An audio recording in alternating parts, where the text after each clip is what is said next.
आज जो घटना हम आपको बताने जा रहे हैं उसको सुनकर आपके होश उड़ जाएंगे, क्योंकि ऐसा आपने ना कभी सुना होगा और ना कभी सोचा होगा।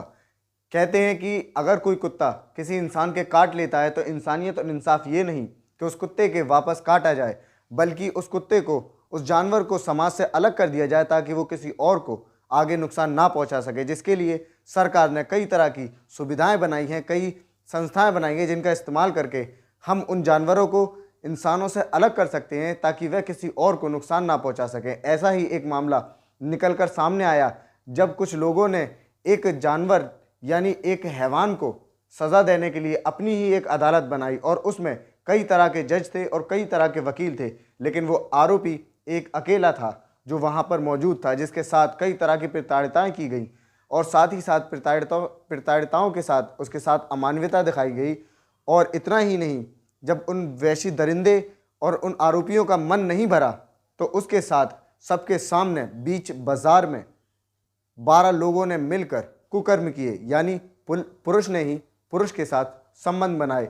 वहाँ खड़ा हर इंसान इस वारदात को देखकर भयभीत तो था ही, लेकिन उसके दिल में एक सवाल भी था कि आखिर इस आदमी का क्या कसूर है और ये लोग कौन है जो इसके साथ इतनी अमानवीयता, इतनी बर्बरता दिखा रहे हैं।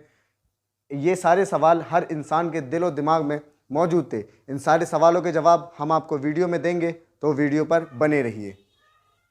ये दिल दहला देने वाली घटना हरियाणा के करनाल जिले के बलहेड़ा गांव से निकलकर सामने आई है, जहां का रहने वाला 35 वर्षीय व्यक्ति जो 4 बच्चों का पिता था, वो शाम को काम से अपने घर के लिए वापस आ रहा था। तभी एक कार में से 5 लोग उतरते हैं, जिनको देखकर वो हक्का बक्का रह जाता है। उसके पैरों के नीचे से ज़मीन निकल जाती है। वो 5 लोग उसको किडनैप करके अपने साथ हरियाणा के ही पानीपत ज़िले में ले जाकर बंदी बनाकर रखते हैं, जहां पर उसके साथ हैवानियत दिखाई जाती है। सबसे पहले तो वहां पर उन लोगों ने अपनी ही एक अदालत बनाई जिसमें उसको दोषी बनाकर खड़ा किया गया, लेकिन अंतर ये था कि उस दोषी का वहाँ पर कोई वकील नहीं था और उसके विरोध में लड़ने वाले कई वकील और कई जज थे जो अलग अलग तरह की अमानवीयताएं और अलग अलग तरह के फैसले सुना रहे थे। आखिरकार कुछ समय बीतने के बाद ये अदालत ख़त्म होती है और वक्त आता है उसको सज़ा देने का। सज़ा इतनी भयंकर थी जिसको सुनकर हर किसी के रोंगटे खड़े हो जाएं। सबसे पहले तो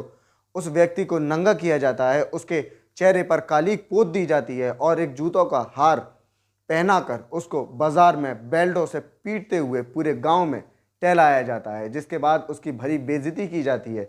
इतने से ही उन आरोपियों का मन नहीं भरता है तो वह उस व्यक्ति को नंगा करके बीच चौराहे पर खड़ा करते हैं और उसको वहां खड़ा करके अपना अपना पेशाब भी पिलाया जाता है। इतना ही नहीं, उसके साथ और बर्बरताएं भी दिखाई जाती हैं, जैसे उसको बेल्टों से पीटना और उसके कहीं चोट पहुंचाना, कोई आकर पीट रहा है। तरह तरह की हैवानियत उसके साथ दिखाई जा रही थी, जिसके बाद सारी हैवानियतों की हद पार करने के बाद उसके साथ एक ऐसी दरिंदगी भी दिखाई गई जो इंसानियत को शर्मसार कर देती है।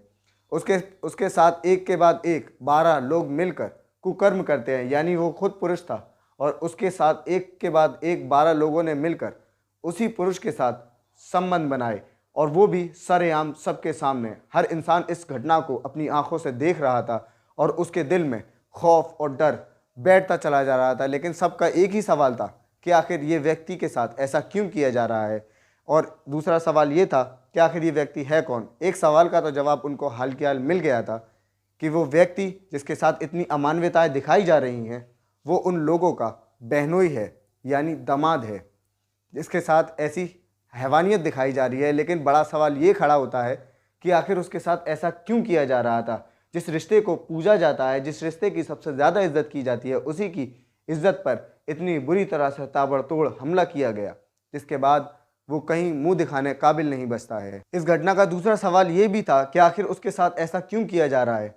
इसका खुलासा तब होता है जब पीड़ित के घर वाले उस गांव में आकर पीड़ित को बचाते हैं और उसका इलाज करवाते हैं। इलाज करवाने के बाद जब गांव में चौपाल लगाई जाती है, जहां पर पीड़ित के घर वाले इंसाफ की मांग करते हैं।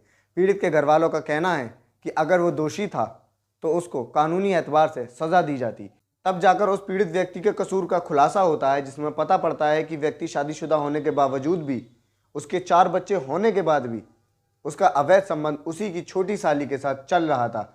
इस बात का जब पता लड़की पक्ष के घर वालों को होता है तो वे तुरंत ही उसको बुलाकर वार्निंग देते हैं और उसकी साली का विवाह दूसरी जगह करवा देते हैं।